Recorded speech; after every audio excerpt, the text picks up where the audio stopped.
Assalamualaikum warahmatullahi wabarakatuh. Orientasi terbaik saking sunnah nabawiyah gini ku keberlangsungan.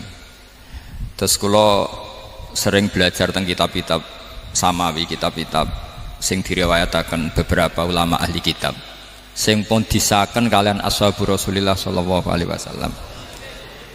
Niku riyen Nabi Ibrahim niku pertama dadi Khalilur Rahman, kekasih Allah Khalilur Rahman. Niku mergi piyambake nu tersiksa protes. Terus kadang tiang saya ini kudu protes, tapi protes bukan kita demo. Protes itu tidak harus demo, protes. Ya Allah, dunia ini tidak fair. Engkau yang Tuhan, engkau zat yang begitu penting, engkau zat yang menciptakan langit dan bumi, engkau zat yang memberi rizki, yang bikin air, bikin oksigen, semua kebutuhan manusia, kemudian mereka tidak kenal engkau. Ini tidak fair. Jadi beliau itu tiap malam itu ngumpat, ini enggak fair dunia ini. Engkau yang begitu penting mencipta langit bumi, engkau begitu penting yang menciptakan air, menciptakan kebutuhan manusia, kemudian mereka tidak kenal engkau, ini enggak fair, ini enggak benar. Jadi sering marah gitu. Karena sampean nggak bisa bayangkan kan, apapun hebatnya presiden atau menteri atau rektor atau kiai terus nang desa nggak dikenali statusnya, diundang lek apa yang dilek itu gak keren belas. Karena ya sama kan, misalnya Habib Soleh Alatos, muridnya Said Umar Mbah Mun, terus nang desa diundang pening dilek, itu kan gak keren belas. Awal dari keren tetap dikenal. Nah kemudian orang itu tidak kenal Allah. Makanya terus beliau sujud berkali-kali, ya Allah, sama siapa munajatnya beliau? Innahu la yahzununi alla ara ahadan fil ardi ya'buduka ghairi. Jadi cara kiai sarang namanya ini innahu saat temne kelakuan la yahzunu, yektene nyusano ni ing ingsun, nyusano banget karena pakai lam taukid. Innahu saat temne kelakuan la yahzunu, yektene nyusano banget ni ing ingsun. Apa sing nyusano an? Apa sedene kelakuan la ara ora ningali ingsun fil ardi ing dalam bumi. Ahad dan ing wong suwiji ya'budu kang nyembah sapa ahad ka ing panjenengan ghairi saliyane ingsun. Ya Allah, sungguh saya sangat susah karena engkau zat yang begitu penting, kemudian yang tahu kalau engkau Tuhan itu hanya saya. Sampean ngenes gak misalnya ada orang melihat saya itu marhafid kemudian tidak tahu kalau beliau orang alim, sampean sebagai muridnya ngenes gak? Ngenes kan? Ada orang memperlakukan Mbah Mun tidak tahu kalau beliau seorang alim alama, kita sebagai santrinya ngenes gak? Ngenes. Lah ini Allah yang Tuhan, kemudian orang tidak ada yang memperlakukan dia sebagai Tuhan, bahkan nyebut saja tidak mau. Itu ketersiksaannya Nabi Ibrahim. Kalau kita kan tersiksa mergo ora duwe, ora payu rabi, terus sing wis payu rabi ra iso wayo, ya gitu. Macam-macam kesulitan. Itu jadi apa, jadi wali itu sudah berat karena orientasinya agak tentang Allah tapi tentang diri sendiri. Ana sing susah proposal ragu ya Mas Akam. Macam-macam. Artinya Nabi Ibrahim itu orang yang benar-benar Khalil Rahman. Beliau tersiksa ini karena dunia dianggap gak fair. Masa Allah zat yang begitu penting kemudian mereka nggak tahu. Maka awal dari nubuah itu apa? Menaukan al-i'lan, mempermaklumatkan Allah di alam raya ini. Makanya nggak ada nabi kecuali memaklumatkan diri. Saya dulu awal-awal Habib Soleh mau nyai, saya bilang orang alim itu harus ngaku kalau alim, Habib juga harus ngaku kalau Habib. Yang orang miskin tidak usah ngaku, sudah konangan. Wong elek ora usah ngaku, wis ketora elek.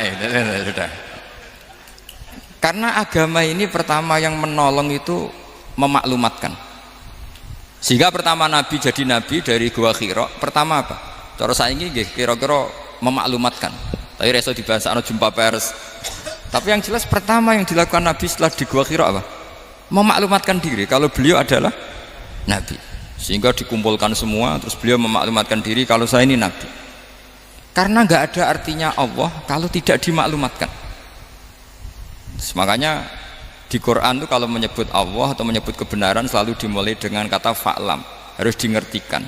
Kita ngerti kemudian mengertikan ke orang lain.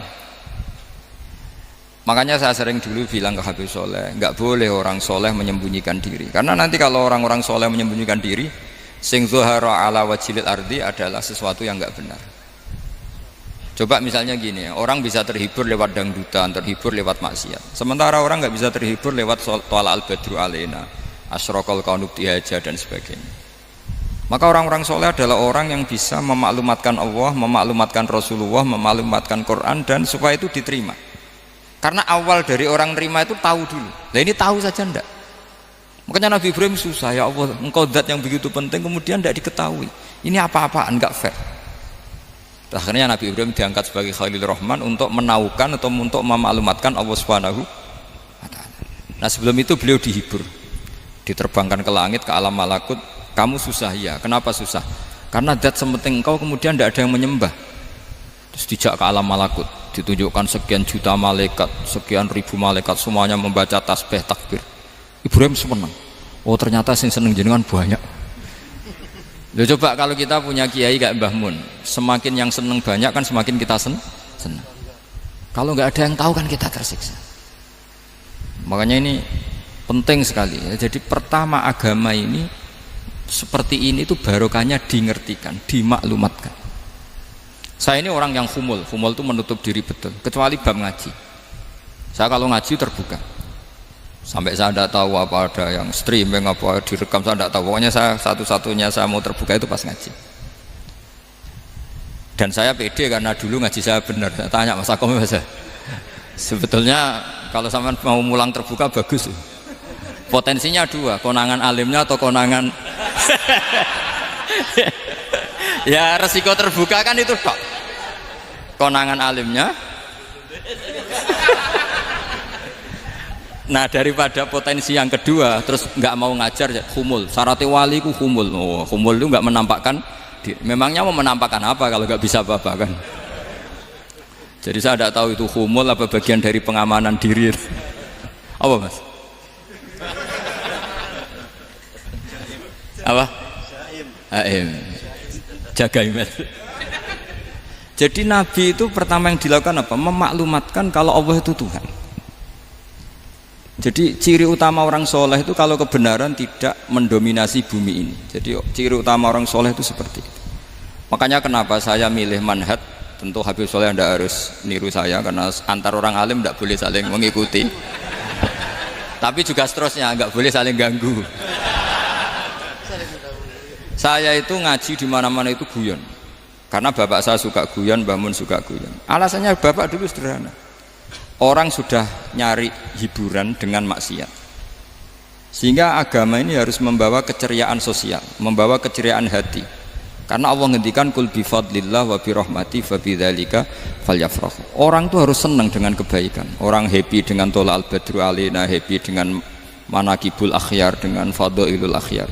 Karena orang di sana sudah senangnya itu kalau ada maksiat. Nah sekarang agama dibawa orang-orang yang tidak menyenangkan juga. Ngaji teko wis merengut. Ada muridnya salah duduk marah, salah posisi meja marah. Lalu orang-orang kan mikirnya kan, daripada ngaji dimarahin terus mendingan ndak kan. Makanya Nabi itu paling marah itu kalau satu kebaikan jadi problem. Mu'ad bin Jabal itu pernah ngimami lama sekali. Dan yang makmum itu akhirnya mufarokoh. Dulu belum ditemukan fikih, tapi orang ini sudah berani mufarokoh. Jadi ini termasuk mujtahid. Sebelum tahu Fathul Mu'in, tahu Wahab, dia sudah berani mufarokoh. Jadi sudah luar biasa. Karena bangsa ibadah yang agak-agak ngawur itu tanpa diajarin sudah do pinter sendiri. Dia mufarokoh. Ketika dia mufarokoh, komentarnya Mu'ad, dia munafik. Sholat belum selesai kok mufarokoh. Singkat cerita Mu'ad melaporkan itu ke Rasulullah. Si tukang penggembala ini juga melaporkan ini ke Rasulullah. Tapi apa kata Rasulullah? Yang Rasulullah itu yang bela, malah bela yang penggembala tadi. Afattanun anta ya Mu'ad. Kamu itu tukang fitnah. Agama ini kalau kamu model begitu orang lari. Basyiru wala tunafiru, yassiru wala tu'asiru. Padahal ini baca Quran panjang, harusnya akan ibadah. Tapi karena ini menjadi problem sosial, orang menjadi tidak nyaman jamaah, itu sudah disalahkan Nabi. Karena tadi, kalau agama ini jadi problem, maka masalah besar. Makanya sifat dasar Rasulullah apa khafiful maunah, biayanya murah. Makanya saya ngaji di mana-mana ya suka seperti ini. Mejanya enggak jelas, pengunjungnya juga agak jelas. Semakin kacau semakin baik kira-kira. Nah, ini pengunjungnya juga seperti ini kan. Nanti sampean yang pidato, jadi tak beri hak Tak beri hak gue jelek saya ini namanya aqomaddin. Kalau faman taroka fakot. Jadi pilihannya kalau gak aqomaddin ya ada medin. Jadi kenapa banyak kiai yang ceria? Karena tadi satu-satunya cara kita menandingi hegemoni maksiat adalah pembawa taat itu ceria. Karena orang itu mesti mencari kebahagiaan. Sebab itu para nabi itu mengajarkan agamanya dengan cara yang bahagia. Misalnya mangqala la ilaha illallah dakhalal jannah. Nabi tidak ngendikan gini, mangqala la ilaha illallah terus sholatnya benar, puasanya benar, belajarnya benar, jadi kiainya benar. Wah itu kalau itu panjang sekali, banyak yang nggak masuk surga. Sementara kubu yang lain kampanye sudah tenang bersama bapaknya di surga. Lah kita kampanyenya, kon sholat ra mesti ditompo, puasa ya ra mesti ditompo. Wes repot, syaratnya ditompo ikhlas wangel, kowe ra bakal iso. Berarti maknanya kan ra bakal mlebu swarga. Akhirnya wong kan mikir, wes sholat tetap ra swarga, puasa tetap ra swarga, mendingan ra sholat. Jadi kita ini kan bersaing sama kampanye sebelah gitu. Makanya saya milih manhaj pokoknya Islam apik. Tapi bukan berarti saya menyepelekan aturan-aturan dalam sholat, karena yang kampanye itu sudah banyak. Biasanya kiai-kiai sing kereng kampanye tentang sing kereng-kereng nih. Itu saya manfaatkan, ya sudah, itu bagian jenengan. Jadi orang itu harus mikir. Agama Kristen itu diterima di Eropa di mana-mana. Di antara sebabnya adalah karena orang dijamin masuk surga. Orang mau kayak apa faseknya tetap kalau mati bersama. Kita enggak, sudah kiai, sudah mulang terus masih didoain. Semoga amal baiknya diterima, amal buruknya masih ngeper apa? Dan itu santri saya nanti kalau ziarah saya tuh, ya Allah ampuni Gus Bah ampuni. Ini kan ngenyek orang itu maksudnya. Maksudnya bukan, makanya saya pernah ketemu orang yang berfaham Wahabi. Dia nuduh kalau orang doa ke mayit itu minta sama mayit. Saya bilang, saya saja yang jadi mayitnya enggak siap. Kok bisa? Doanya itu doa ngeper. Masa sama gurunya bilang gini, Allahumma in kana muhsinan fazid fi ihsani wa in kana musian. Masa gurunya ditaklek? Jadi dia tidak yakin betul kalau gurunya muhsin. Masih ditaklek, jika guru saya baik maka gini ya Allah, jika guru saya buruk maka gini. Loh saya tuh gak pernah doain Mbah Mun gitu, tak anggap gak sopan.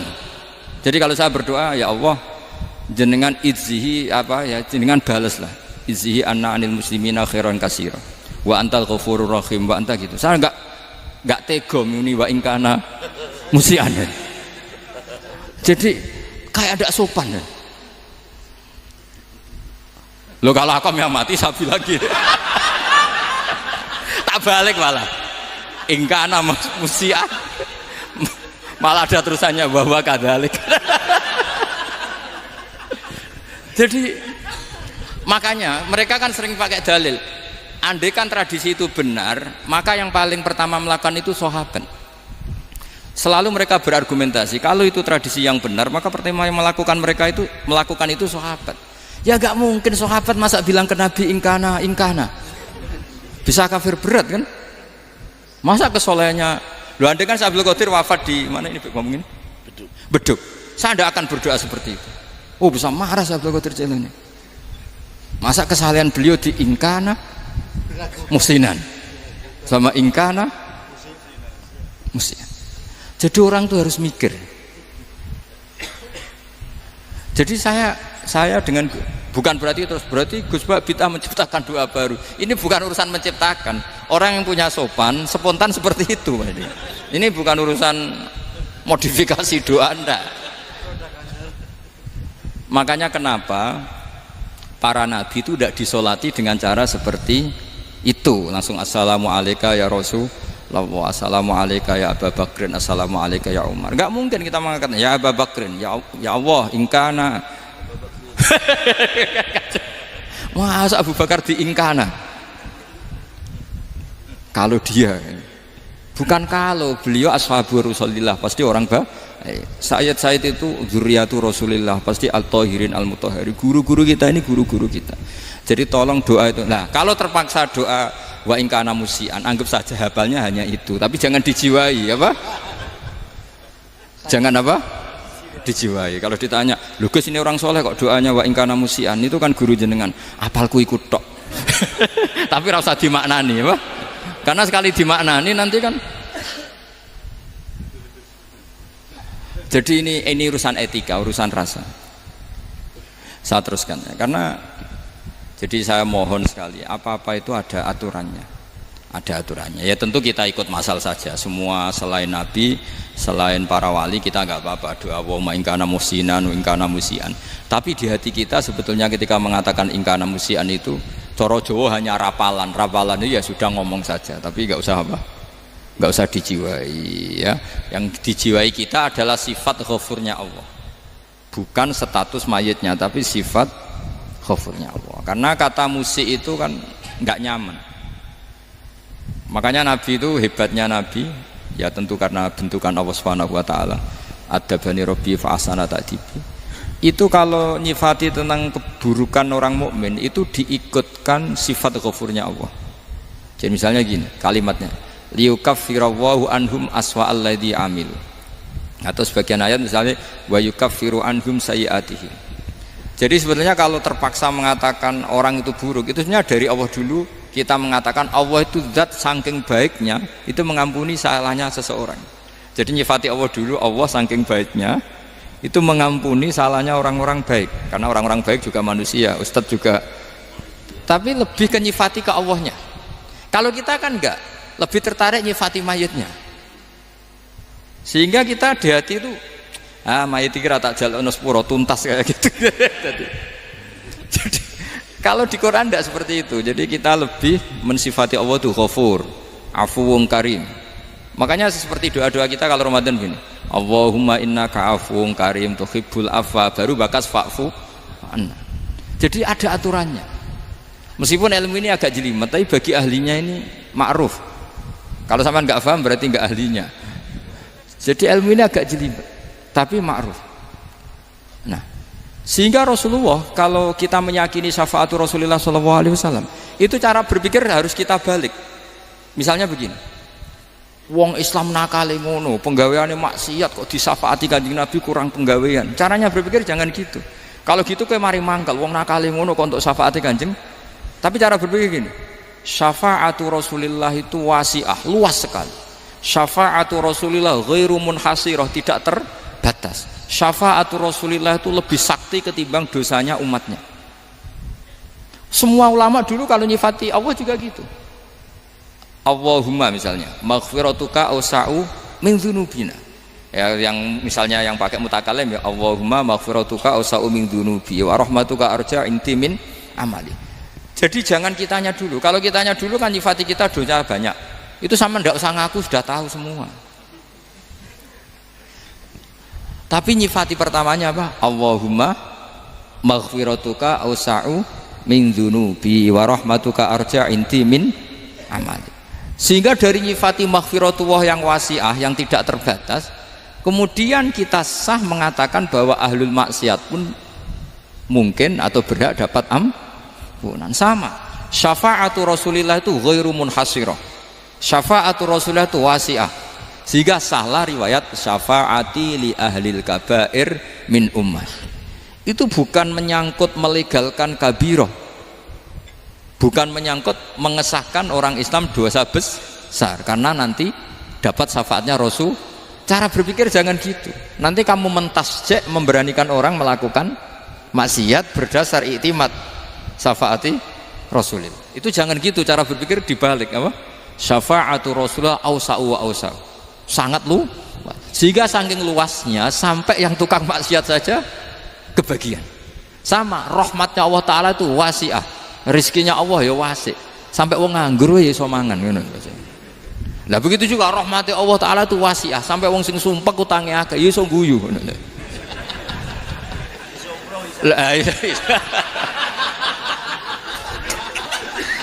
Tapi kalau dibalik, misalnya saya diprotes kiai, saya pernah juga diprotes, Gus umat kok mbok latih guyu, padahal mereka maksiate akeh, hutangnya akeh, gini-gini. Karena kamu menyifati orangnya. Kalau menyifati orangnya sampean guyu haram. Utang jatuh tempo, sampean gak mikir dosa ndak? Dosa. Jadi kiai muridnya goblok kok kiai ini kurang tahajud itu ya dosa. Dadi kiai kok muridnya goblok tenang wae. Sementing untuk sowanan iku amatir ya kene. Mestinya cara berpikir dibalik. Rahmatullah wasi'ah, rizquhu ya wasi', fadluhu wasi'. Sampai wong sumpek wae iso guyu. Sehingga kita ini sudah objek. Loh, kita ini tidak subjek di alam raya ini, kita tidak subjek tapi apa? Objek. Makanya saya berkali-kali mengatakan, mbok kayak apa sumpeknya kita, tetap wong iso guyu. Karena apa? Allah mensifati dirinya wa annahu wa adhaka wa abka. Allah itu adhaka, zat yang memberi orang iso guyu. Wa abka lan zat sing maring wong iso nangis. Karena sifatnya Allah Ta'ala pasti nafidzah, sifatnya Allah Ta'ala pasti terjadi. Dan kita objek. Makanya wong sumpek utange akeh, bojo ora percaya, tangga ora percaya, oh nak guyu banter-banter. Karena Allah ku adhaka, zat sing maringi guyu. Wa abka, sudah presiden, sudah gubernur, sudah menteri, nah Allah kepengen nangis no yo nangis.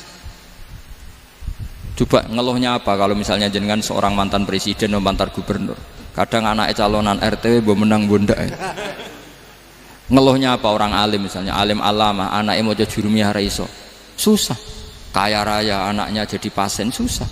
Allah punya cara untuk abeka, untuk bikin orang nangis. Nah karena kita ini objek, pasti sesumpek apapun orang yang bisa tertawa ya bisa nangis. Makanya banyak ulama yang nggak terlalu serius mikir agama ini, bukan karena dablek, enggak, karena Allah mensifati dirinya Al-Hadi, yang memberi petunjuk.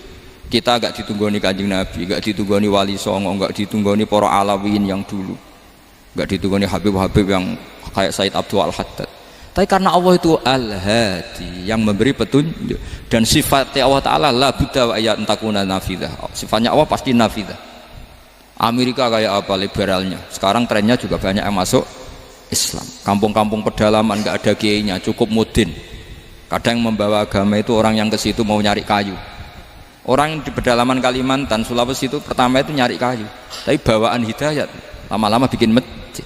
Saya pernah di Korea, ke sana orang nyari uang, niatnya juga nyari uang, tapi akhirnya tersiksa kalau enggak bikin masjid. Karena apa? Karena Allah itu Al-Hadi, zat yang memberi petunjuk. Maka kamu tidak usah khawatir, agama ini pasti jalan ila yaumil qiyamah, karena Allah Al-Hadi. Sama mbok kamu umat mbok weden-wedeni kowe ku amalan ora mesti ditampa, nek ora ditampa mlebu neraka. Ngono mulai ngaji ya tenang ae, tenang santai. Bahkan kadang bilang gini, Pak Yai tadi gak bener, masa ngecap orang mlebu neraka. Kita yang masyarakatnya gak tahu pintunya, Pak kayaknya tahu pintunya. Karena orang itu punya cara. Lho ya betul. Orang Bedui itu kalau ngaji sama Nabi itu lebih unik timbang yang soleh, timbang yang pinter. Sehingga banyak ilmu itu ditemukan dari orang Bedui. Karena cara berpikir itu aneh. Kalau orang soleh, orang waras kan berpikirnya ada aneh, standar. Jadi orang Bedui itu aneh. Pernah suatu saat Rasulullah itu khutbah cerita kiamat. Wah dahsyatnya kiamat kayak apa. Semua orang diam nangis semua. Orang Bedui enggak, lebih cerdas. Ini Nabi itu aneh, cerita kiamat kalau udah ada tanggalnya ini gimana. Orang nangis semua karena dahsyatnya kiamat kayak gitu. Bumi dihancurkan, wus. Pantas sudah nangis dewi-dewi. Ya ono sing nangis pabrik banyune macam-macam ya. Ini kalau kiamat gimana ini perjalanan air kemasan saya kan orang mikir. Mikir dewi-dewi gitu. Tapi ini enggak. Orang Bedui cara berpikir tuh enggak. Malah ya Rasulullah, mata saah. Engkau itu cerita kiamat tapi enggak jelas tanggalnya. Kalau cerita kiamat ya harus jelas dong kapannya. jadi unik. Jadi cara berpikir sahabat kaget semua loh. Kaget. Karena gak kepikiran. Nabi a'radu anhu, a'radu itu mengabaikan. Banyak sahabat yang menganalisis lam yasma kan. Nabi memang gak dengar sehingga mengabaikan. Ada yang analisis lagi sami'a wa kariha. Sebenarnya Nabi dengar itu gak berkenan karena tengah-tengahnya khutbah kok tanya. Tapi si Arabi ini cerdas. Masuk akal kan? Misalnya mau pilihan presiden, orang mesti tanya kapan kan gitu. Ya kan? Mau ganti presiden atau ganti bupati, takarannya orang kan kapan? Kayak Mas Akom jadi wali ndak? Pertanyaannya kan kapan? Kalau jatuhnya kan sudah ya. Sehingga tanya, mata sa'ah ya Rasulullah. Lama-lama Nabi diangen-angen, bener juga orang ini. Saya cerita kiamat kok nggak jelas kapannya. Ini Nabi menjawab. Tapi karena Nabi orang-orang yang sangat pinter, tanya balik. Ma'atattalaha. Lalu kalau kamu berani tanya kiamat kapan, saya tanya balik. Ya persiapan kamu apa? Jawabnya santai saja. Fa wallah ma'atattalaha kabira sholatin wala siyamin walakinni uhibbuka ya Rasulullah. Saya nggak menyediakan apa-apa, sholat saya biasa aja, maksudnya standar, ya kira-kira 5 waktu pas, ya jenis saya lah kira-kira gitu. Wala kabiro siyamin, dan saya puasa ya standar saja pas. Walakinni uhibbuka ya Rasulullah, tetapi saya mencintai engkau ya Rasulullah. Jawabannya Nabi apa? Almar'u ma'aman ahabba, sebagian riwayat anta ma'aman ahbabta. Jadi hadis itu populer tuh barokahnya wong desa tadi. Andai kan dia punya etika, maka sowan dulu tanya 4 mata. Itu jadi hadis ahadi. Tapi barokahnya dia selonong di depan umum. Zaman Nabi khutbah itu jadi hadis mutawatir. Jadi kadang barang baik itu barokahnya orang yang nggak baik. Maksudnya su'ul adab. Tanya gitu kan su'ul. Tapi itu barokah. Akhirnya hadis itu mutawatir karena didengar ribuan sahabat yang mendengarkan khutbahnya Rasulullah. Tapi kalau hadis itu satu-satu kan khossoni bidzalika Rasulullah, khossoni bidzalika Rasulullah, itu nanti jadi hadis ahadi yang kualitasnya jauh di bawah hadis mutawatir. Jadi barokahnya orang su'ul adab itu ya ada. Karena Allah yang mendesain ini. Akhirnya kata sahabat, kata Anas bin Malik, mereka itu mangkelnya bukan main sama Arabi tadi, karena tanya nggak sopan sama Rasulullah. Tapi setelah Nabi jawab almar'u ma'aman ahabba fama farihu bisyai'in farahahum bidzalika badal. Mereka tidak pernah senang dengan hadisnya Nabi sesenang riwayat almar'u ma'aman ahabba. Barokahnya Arabi, Bedui. Makanya saya sebagai kiai ini, Bedui saya tak pertahankan ila yaumil qiyamah. Karena umat ini pernah terbarokahi oleh orang apa? Bedui. Barokahi su'ul adab tadi. Jadi mohon ini supaya majelis ini kan majlisul iltorti Rasulullah, coba terlatihlah mengatakan Allah itu subjek, Allah itu al-fa'ilul mukhtar, Allah itu al-fa'ilul mukhtar, Allah itu yang menentukan alam ini. Dan Allah mensifati dirinya wa annahu huwa adhaka wa abka. Allah itu zat yang memberi orang itu bisa tertawa, dan Allah juga yang memberikan orang itu bisa menangis. Mbok kayak apa kamu neror umat, amal nggak mesti diterima gini-gini. Ternyata neng majelis nangis ya, mulai guyu. Kadang guyu-guyune ngenyak tenane. Daripada apa ya agak-agak merodok orang yang dohirnya beda dengan batinnya, nggak perlu distatuskan seperti itu. Ya sudah biasa saja. Jadi, nah, fi muqaddimihim, imam besar dalam manhaj ini namanya Abul Hasan apa? Asyadzili. Abul Hasan Asyadzili itu kalau ada orang tanya gini, Beb saya ini susah, sholat saya tidak mesti diterima Allah gini-gini, marah. Nggak usah. Kafa bika jazaan an radiyaka laka ahlan. Sudah kamu ditakdir pernah sujud itu sudah keren. Saya itu andaikan dapat kabar dari malaikat bahwa sholat kamu tidak diterima, saya tidak susah. Bukan karena sombong. Pernah ditakdir sholat sujud ning Allah itu keren. Kayak apa malunya kita ketemu Allah kemudian kita di bumi tidak pernah sujud. Makanya cara Abul Hasan Asyadzili kowe ora usah mikir salatem ditampa taro ora usah mbok mikir. Kowe ditakdir tau sujud itu hebat. Kafa bika jazaan an radiyaka laka ahlan. Cukup kamu mendapat balasan dari Allah, kamu pernah ditakdir sujud. Gak perlu ngaji alim alama, gowo sawi ngalor ngidul jalalain keren. Paling gak malaikat pernah melihat kamu, wah gowo tak kitab kuwedi. Gak penting pahammu, gak penting. Karena isra bakat paham Mas. Jadi Abul Hasan Asyadzili adalah orang yang, dan itu Al-Hasani ya, dan itu Al-Hasani. Makanya macam-macam kita yang Al-Husaini sudah kita punya Faqih Muqaddam, punya banyak. Di Al-Hasani yang paling populer diantaranya adalah Abul Hasan Asyadzili. Beliau tuh kalau ngendikan sesuatu itu positif terus. Termasuk itu ketika ada orang resah sholat saya diterima ndak, kata beliau wes yang sempurna ditakdir tahu sujud. Saya itu sebetulnya kadang-kadang nyumiris, wes sholatku tompo ora, tapi saya sangat sadili, sangat sadili. Saya nggak pernah berdoa ya Allah ibadah kami jenengan terima ndak, karena takut kalau doa gitu keterusan itu terus ditompo ora ya. Akhirnya keterusan gitu, akhirnya ngenes. Masa orang pernah sujud ngenes? Lama-lama gini setan masuk, apa artinya saya sujud ternyata gak diterima. Lu wong kawula kok iskal tentang pernah sujud. Itu kan ibarat gini, kamu ngasih uang sama orang tua kamu, misalnya Habib Soleh ngasih uang Habib Ali, terus apa artinya tak kasih, kemudian beliau tidak terima kasih, itu kan lucu. Terima kasih tidak terima kasih, seorang anak ngasih orang tua itu keren. Makanya saya bangga dengan Habib Soleh ketika beliau mengumrohkan Habib Ali, sudah mendaftarkan haji Habib Ali. Gak usah mikir diterima apa enggak, wes keren, itu sudah perilaku yang keren, yang hebat. Makanya saya sering ada orang mau cerai tanya saya, Gus saya ini cerai gak, istri saya kurang ajar gini. Gak usah, tapi bojo kula judes. Uang di bojo itu keren, paling gak kowe ra darani jomblo.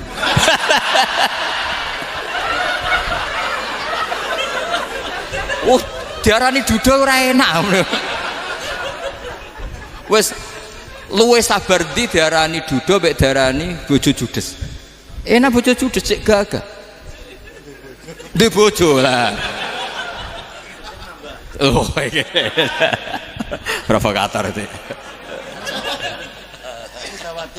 Jadi kafabika jazaan an rodiya kalaka alan, sudah ditakdir pernah sujud itu sudah keren. Dulu ulama ala hadan nampak. Ulama dulu cara berpikir seperti itu. Makanya ulama dulu kalau nafsiri wasjud waqtarib sudah pernah sujud. Di Quran enggak pernah ada ayat wasjud lan sujudo sira ingkana kada wa kada ingkunta mutayakinan bikobuli sujudi. Kan ada sujud ya sujud saja, tidak usah mikir makbul apa tidak makbul. Sudah kalau sujud pasti waqtarib. Terus saya sebenarnya ya sebagai orang ya kadang wedi, sholatku ditompo ta ora. Tapi kalau keterusan nanti ada was-was yang mengatakan opo artine sholat. Lu tuh kan ngeri seorang hamba sing uripe ning bumine Allah kemudian menyoal pernah sholat hanya karena takut gak diterima. Itu kan geblek banget. Biasa jenis kiai yang di partai itu. Saya enggak tahu kalau keneng dikom. Sedumat masa kamu gak ada keren blas. Jadi lah nanti kalau misalnya ada manhajnya Habib Soleh yang tidak seperti itu tidak apa-apa, mungkin supaya orang nggak takabur, nggak fakhr, sehingga makanya mulai dulu lama itu ya partainya kalau nggak rojak ya khauf. Nah saya ini yang jelas terang-terangan ikut partai rojak saja, apa? Partai rojak, karena banyak yang sudah di partai khauf. Tapi saya rojak yang bil ilmi tadi. Makanya Sayyidina Umar radhiyallahu anhu itu yang namanya sama sujud. Saya itu punya kitab. Habib Soleh pernah tak tunjukin tulisan tangan saya. Muji-muji sujud. Sayyidina Umar ketika ditusuk seorang gila itu Majusi, Abu Lu'lu' terkenalnya itu. Itu Hulamul Mughirah terkenalnya. Ditusuk, dia sahabat, beliau sahabat, wali. Jadi nusuk Umar itu kayak apa? Nusuk Mas Hakom aja dosa besar, apalagi nusuk Umar. Itu ketika ditusuk, dia itu ya punya dendam. Namanya manusia itu punya dendam. Artinya namanya orang kan mangkel sama yang nusuk. Kalau orang mangkel itu inginnya kan yang nusuk itu masuk neraka. Tapi apa kata Umar? Ngedikan gini, tanya pertama, yang nusuk saya siapa? Orang Majusi. Orang Majusi, Hulamul Mughirah. Alhamdulillah alladzi lam yaj'al maniyati biyadi rajulin lam yasjud laka sajdatan yuhaju biha indaka yaumal qiyamah. Saya itu senang Gusti, yang nusuk saya orang yang nggak pernah sujud sama jenengan. Jika kalau saya dendam supaya dia masuk neraka, saya nggak takut orang itu nuntut sama saya. Tapi kalau dia pernah sujud, pernah sholat, kemudian dia masuk neraka karena nusuk saya, kemudian dia berargumentasi, saya pernah sujud ya Allah, kenapa engkau masukkan neraka? Saya tidak berani jawab ya Allah. Saking hormatnya sama yang namanya sujud. Jadi kamane dendamnya kesampaian cara Jawa ya. Dendam dengan tanda kutip ya, tidak makna semestinya. Jadi mangkel mbek sing nusuk nak mlebu neraka pantes wong ora tau sujud wae Gusti gitu. Tapi kalau pernah sujud kemudian dia masuk neraka karena saya, bisa yuhajuni biha yaumal qiyamah. Jadi kayak apa sujud? Saya apa?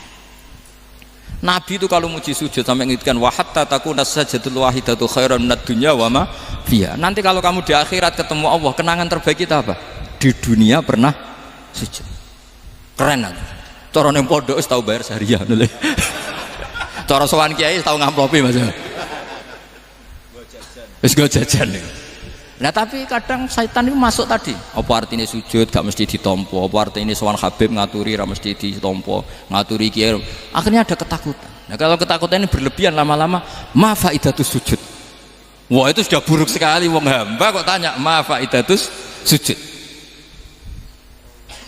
Nah ini di pentingnya mazhab-mazhab Syadzili. Jadi saya ngaji agak-agak uraan itu amdan. Kalau ini watak sudah bukan. Jadi uraan itu ada dua, ada yang amdan bismil ilm, ilmunya banyak terus milih manhaj. Insya Allah saya partai itu. Ada yang uraan bakat mas. Ada ya? Ada apa banyak? Nah sebetulnya khauf juga gitu Bim. Ada khauf itu karena ilm. Ada Habib alim alama atau kiai alim alama, dia tahu masyarakat kalau ngikuti Gus Bak nanti jadi fakhr, kurang tawaduk, terus dia milih partai khauf. Lah yang buruk itu ada kiai yang milih khauf pancen dari awalnya sati cilik. Jenisnya wis sati. Jadi sebenarnya dia tidak cukup ilmunya nerangkan khauf, cuma jenisnya wis sati cilik. Wong ning omah lawang dikunci ono gludak-gludak, ono hantu putih. Jadi ya sama, yang bawa rojak bisa bawaan dablek, yang bawa khauf bisa saja bawaan ati cilik. Nah kita ingin yang bawa rojak ya bismil ilm, yang bawa khauf juga bismil ilm. Ya ono teh Mas, wong sing ati gede, pegawene dua blek, tapi enggak bawaan rojak, memang bawaan dablek. Ada yang ati cilik tapi bawaan khauf. Jadi mengatakan khauf tapi sebetulnya bawaan ati cilik. Nah kita inginnya ndak, kalau rojak ya bismillah kayak Abdul Hasan Asyadzili, kalau yang kampanye khauf kayak Said Abdul Haddad bawaan apa? Ilm. Sehingga kita ini kul inni ala bayyinatin mir rabbi, semua itu berdasar ilmu sing jelas welo-welo. Makanya semua nabi memaklumatkan apa? Kul inni ala bayyinatin mir rabbi. Jadi semua ilmu syaratnya apa? Bayyinah. Bayyinah itu kebenaran ilmiah sing jelas welo-welo. Makanya itu yang disebut Allah Subhanahu wa taala mensifati kekasihnya yaitu Nabi Muhammad sallallahu alaihi wasallam, lam yakunil ladzina kafaru min ahlil kitabi wal musyrikina munfakkina hatta ta'tiyahumul bayyinah rasulun minallah yatslu suhufam mutahhar. Niku Kanjeng Nabi saking cerdase meneh tek wong Islam, wong musyrik, wong kafir ngerti logika yang dibangun Nabi saja kuat infikak dari kemusyrikannya. Makanya disebut munfakin. Orang-orang musyrik, orang-orang kafir tidak munfakin, tidak tercerabut dari akar akidahnya hatta ta'tiyahumul bayyinah. Itu siapa? Rasulun minallah yatslu suhufam mutahhar. Masyhur itu debatnya Nabi dengan orang-orang musyrik. Mereka bilang, ya Muhammad, kita ini urusannya banyak, kasusnya banyak, lalu anda mengajarkan ke Tuhan satu, masa urusan banyak cukup Tuhan satu? Itu enggak fair Muhammad. Aja'alal alihata ilaha wahida inna hadza la syai'un ujab. Urusan kita banyak, masyakil kita banyak, muskilah kita banyak, kalau Tuhannya satu enggak cukup Muhammad. Nabi dengan santainya memberi penjelasan, ya sudah gini saja, kalau kamu jadi budak atau pembantu, majikan kamu banyak, semuanya merintahkan kamu, semuanya bikin aturan untuk kamu suka enggak? Ya enggak suka Muhammad, kalau majikan kita banyak repot. Ya sudah, Tuhan kamu itu majikan kamu, kalau banyak perintahnya beda-beda kamu pusing. Ya udah Mat, Tuhannya satu aja Mat. Karena Nabi bayyinah, orang itu bisa dibalik-balik pikirannya. Dan makanya disebut daraballahu mathalan rajulan fihi syuraka'u mutasyakisuna wa rajulan salamal lirajul hal yastawiyani masalah alhamdulillah. Jadi Nabi itu kalau adu argumentasi itu luar biasa. Jadi segampang itu Nabi memberi apa? Argumentasi. Karena beliau adalah al-hujjatul balighah. Jadi Nabi itu gak pernah kalah. Pernah Nabi debat sama orang Yahudi, Muhammad, saya ini turunan Ibrahim, kita ini Israel ya, kita tahu Israel adalah turunan Nabi. Israel nama lain dari Yakub, Yakub bin Ishak bin Ibrahim. Padahal Yakub ini punya anak namanya Yahuda, makanya Yahuda bin Yakub bin Ishak bin. Kita ini yang mirip Ibrahim, bukan kamu. Tapi orang Yahudi itu nggak apal nasabnya, sehingga mereka bilang kita ini saking baiknya Ibrahim saja pengikut kita. Terus digojlok oleh Nabi, Ibrahim itu buyute Yahuda, makanya digojlok, ha antum ha ulai hajatum fi malakum bi ilm falimatu hajuna fi ma laysa lakum bi ilm. Kita adu debat itu sudah ilmiah, kenapa kamu menjadi tidak ilmiah? Kenapa Muhammad?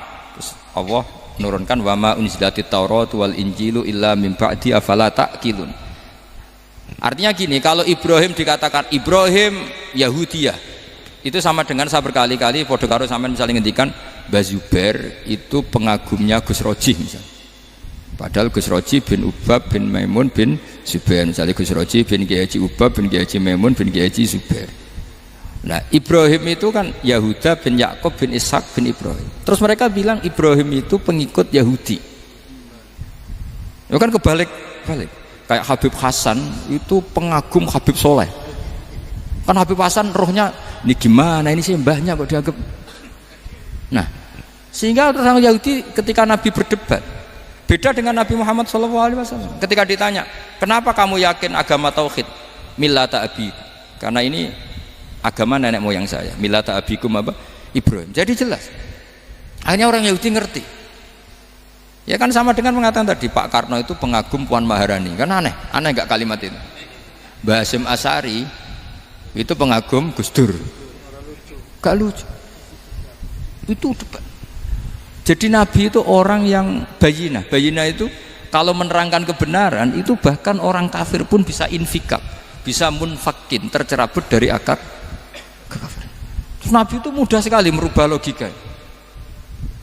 Makanya di Quran sering ada kata aro'aitum, karena memang tadi.